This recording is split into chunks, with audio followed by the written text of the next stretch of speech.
നമസ്കാരം. MS media for ന്യൂസിലേക്ക് സ്വാഗതം. CPIM ചെമ്മാണിയോട് ലോക്കൽ കമ്മിറ്റിയുടെ ആഭിമുഖ്യത്തിൽ ചെമ്മാണിയോട് വാസുദേവ സ്മാരക വായനശാലയിൽ ബഹുജന സദസ്സ് സംഘടിപ്പിച്ചു. പാർട്ടി ജില്ലാ സെക്രട്ടേറിയറ്റ് മെമ്പർ V. രമേശൻ ഉദ്ഘാടനം ചെയ്തു. ഇവിടെ നമുക്കെല്ലാവർക്കും അറിയാവുന്ന പോലെ ലോക്സഭാ തെരഞ്ഞെടുപ്പിൽ നമ്മളൊരു സീറ്റിൽ മാത്രമായി വീണ്ടും ചുരുങ്ങി. ഒരു സീറ്റിൽ ഇടതുപക്ഷ ജനാധിപത്യ മുന്നണി ലോക്സഭാ തെരഞ്ഞെടുപ്പിൽ വിജയിക്കുന്നത് ആദ്യത്തെ സംഭവമൊന്നുമല്ല. അടിയന്തരാവസ്ഥയ്ക്ക് ശേഷം നടന്ന തെരഞ്ഞെടുപ്പിൽ നമുക്കൊരു സീറ്റും കിട്ടിയിട്ടില്ല. കഴിഞ്ഞ 2019 നടന്ന തെരഞ്ഞെടുപ്പിലും നമ്മളൊരു സീറ്റിലാണ് ജയിച്ചത്.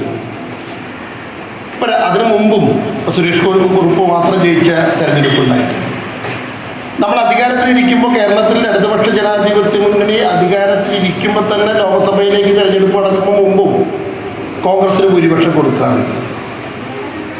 അത് വെച്ചിട്ട് കേരളത്തിലെ കമ്മ്യൂണിസ്റ്റ് പാർട്ടിയെ ജനങ്ങൾ അപ്പാടെ എഴുതി തള്ളുകയോ കേരളത്തിലെ കമ്മ്യൂണിസ്റ്റ് പാർട്ടിക്ക് ഇനി ഒന്നും ചെയ്യാനില്ല എന്ന പ്രചരണം നടത്തുകയോ ചെയ്യുന്ന കേരളത്തിലെ വലതുപക്ഷ മാധ്യമങ്ങളും വലതുപക്ഷ രാഷ്ട്രീയക്കാരും പ്രതീക്ഷിക്കുന്നത് പോലെയല്ല. ഈ തെരഞ്ഞെടുപ്പിൻ്റെ പ്രത്യേകത എന്തായിരുന്നു? ഈ തെരഞ്ഞെടുപ്പിൻ്റെ മുമ്പുള്ള സാഹചര്യത്തെ നമ്മൾ കാണണം.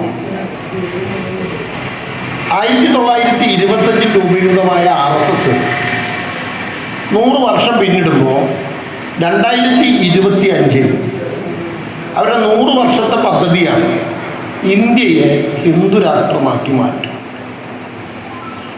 ചില ആളുകളുടെ മനസ്സിലുണ്ടാവും സംഭവം തിരക്കിടില്ല, ഹിന്ദു രാഷ്ട്രമാക്കിയപ്പോൾ ഹിന്ദുക്കളുടെ ഒരു രാഷ്ട്രം വരുമല്ലോ. നമ്മുടെ രാജ്യത്തിൻ്റെ ഒരു പ്രത്യേകത എന്താ? നമ്മുടെ രാജ്യം ജനാധിപത്യ രാജ്യമാണ്. നമ്മുടെ രാജ്യം മതനിരപേക്ഷ രാജ്യമാണ്. എല്ലാവരും എല്ലാ മതങ്ങളിലും വിശ്വസിക്കുമ്പോഴും ഇന്ത്യയെക്കുറിച്ച് തന്നെ കാലങ്ങളായി പറഞ്ഞുകൊണ്ടിരിക്കുന്ന ഇന്ത്യയുടെ ഒരു പ്രത്യേകത നാനാത്വത്തിൽ ഏകത്വം എന്നതിനും ആ മഹത്വത്തിൽ ആവേശം കൊള്ളുന്നവരും അഭിമാനിക്കുന്നവരുമാണ് ഇന്ത്യക്കാർ. Local committee secretary P. Ramachandran അധ്യക്ഷത വഹിച്ചു. ഏരിയ കമ്മിറ്റി അംഗം VK റൌഫ്, പാലക്കീഴ് പരമേശ്വരൻ, P. തുളസീദാസ് എന്നിവർ സംസാരിച്ചു. V. സുധാകരൻ നന്ദിയും പറഞ്ഞു. News bureau Chemmaniyode.